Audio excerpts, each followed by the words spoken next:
Hello everyone, welcome back to another scholarship opportunity. This is another great opportunity to study at Seoul National University. Seoul National University is the #1 university in South Korea if you go by the QS ranking. Today I'm going to talk about their graduate scholarship for those who want to do their master's or PhD in South Korea. It is located in the heart of Seoul and it is a national university, which means it is owned by South Korean government. That equally means funding for your studies is 100% guaranteed if you succeed in getting admitted into this university. Now, without taking too much of your time, let's get into the details of the scholarship. But if you look at the video that is ongoing right now, this is the campus of Seoul National University during winter. It is a very good university and teaching there is very exceptional. So without taking too much of your time, let's get into the details. Now, before we get into the details of this scholarship, if you know you've not yet subscribed to the channel, please begin by liking the video and then make sure you hit the subscribe button and then turn on the notification bell so that you will not miss out in any future scholarship opportunities that will be coming from the channel, either from South Korea where I live or in other parts of the world, because I do offer opportunities to equally study in places like New Zealand, Australia, Europe, America. So if you really know that you want to study abroad, this is an opportunity for you to follow and then have some tips on how to go about getting a scholarship to fulfill your future careers. Now let's get into the details of this scholarship. This is the table of content. It is important for me to state here that there are two ways to apply for this scholarship. So they have international 1 and international 2.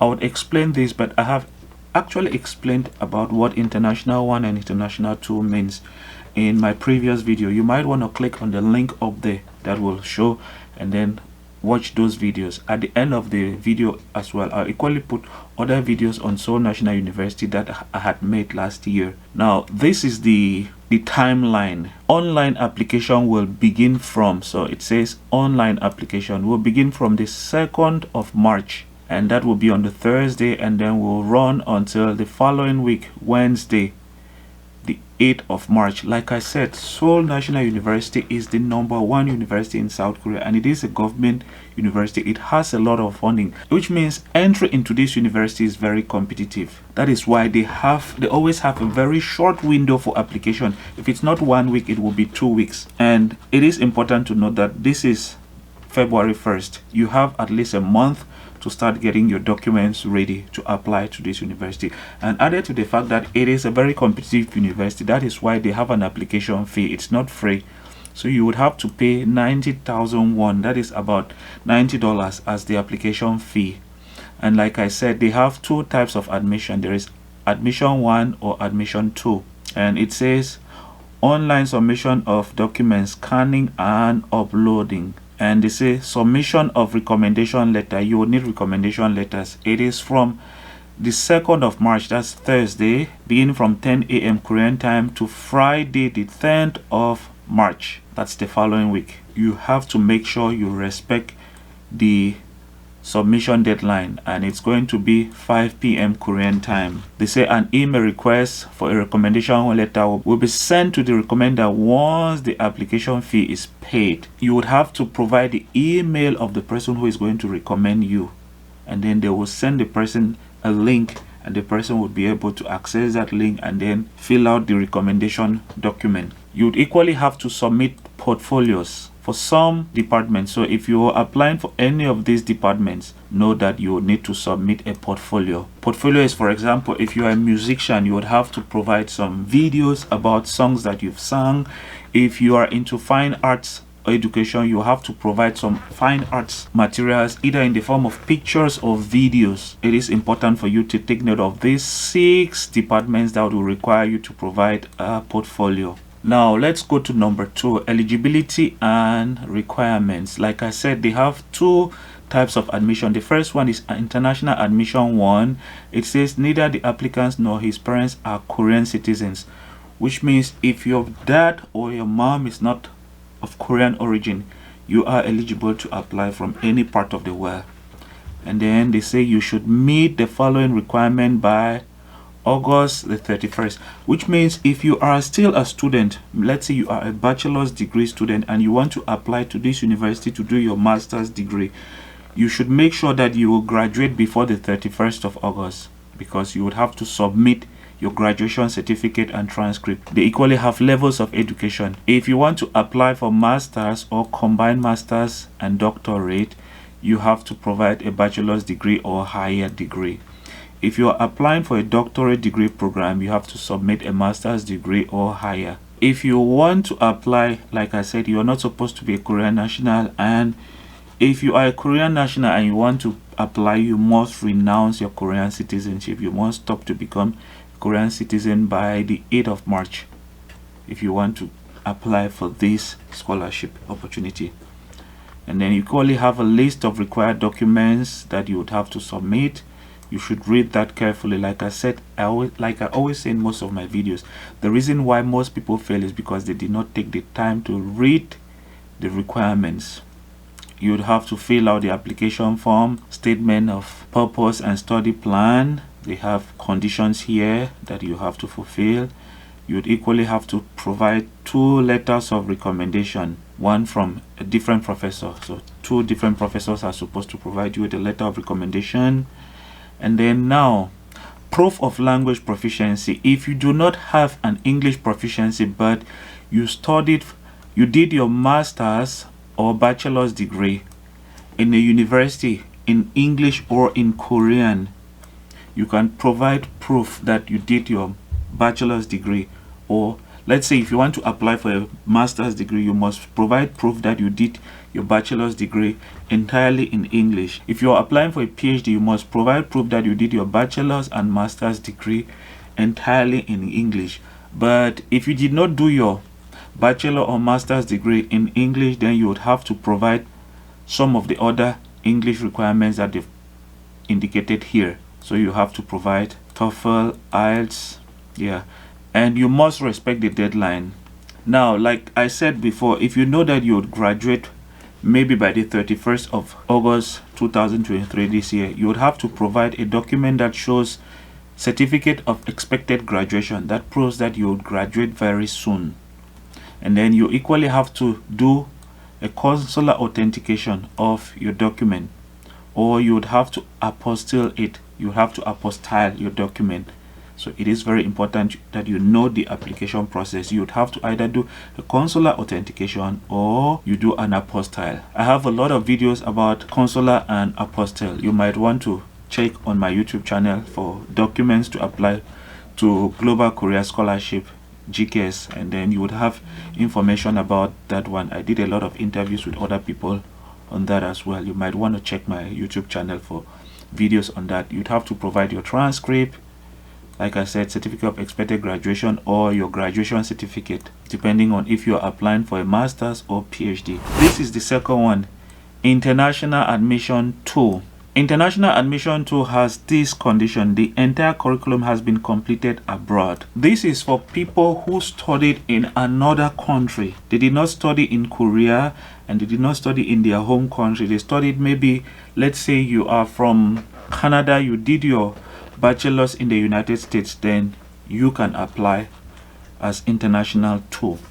That is the simple explanation for international admission tool. So you have information about that. It's basically the same as international admission 1. So let's go now to the scholarship benefits. It says scholarship, that's a graduate for excellence, foreign student, and the Seoul National University President Scholarship. Those are the 2 scholarship opportunities that are available. And the application is online and it should be made to the SNU Office of Admission website. This is the website within the admission application period. So when you are applying, you have the opportunity to apply for the scholarship. And if you want to have details, you should refer to this website, the International Affairs Office. So the first one is the graduate scholarship for excellent foreign students. The eligibility is for international admission applicants. That's the admission 1 applicant. And then the details of the scholarship is that you would have full tuition fee for up to 4 semesters. That's for master students. And then a monthly stipend of at least 500,000 won, and the amount varies depending on your major, depending on your college, depending on the school that you find yourself in at Seoul National University. And then the second one is the Seoul National University President Fellowship Program Scholarship, and this is for International Admission 1 students again. So the first one is for Admission 1. Remember, I talked about Admission 1. International Admission 1 is for people who are not of Korean origin, that is anyone in any other part of the world. Admission 1 is for applicants who are faculty member of a major university in a developing country without a PhD. So it is important to note that this Seoul National University President Fellowship Scholarship is for those who want to apply for a PhD. Before applying, you should make sure that you are not having a PhD and you are equally a faculty member of a major university. Maybe you're working for a university, something like that. You have a position in one university in your home country, and then they say only PhD program applicants can apply for the Seoul National University President Fellowship Scholarship Program.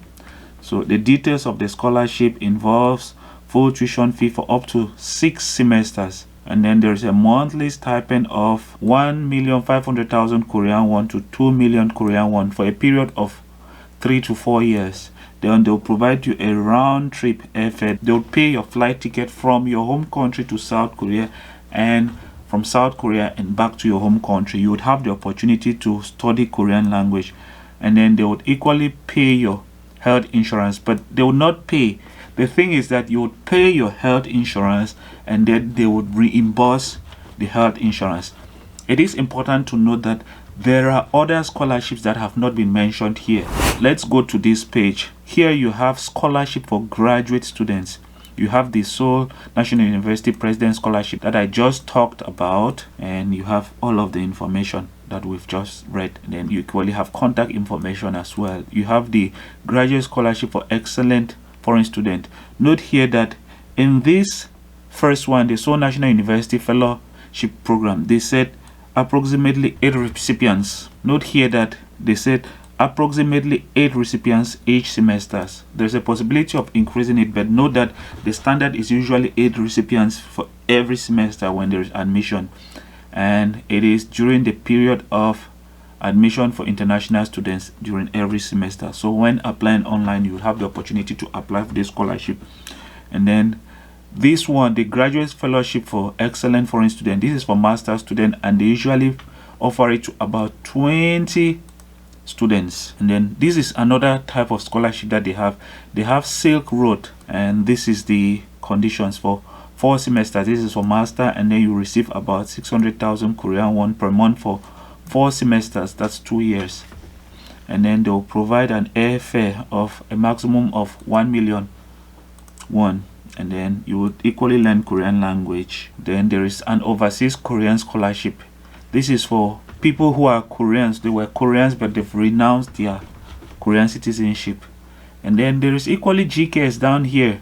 This is like the details about GKS. It says international student applying for SNU graduate program, and it's approximately 40 to 60 every year.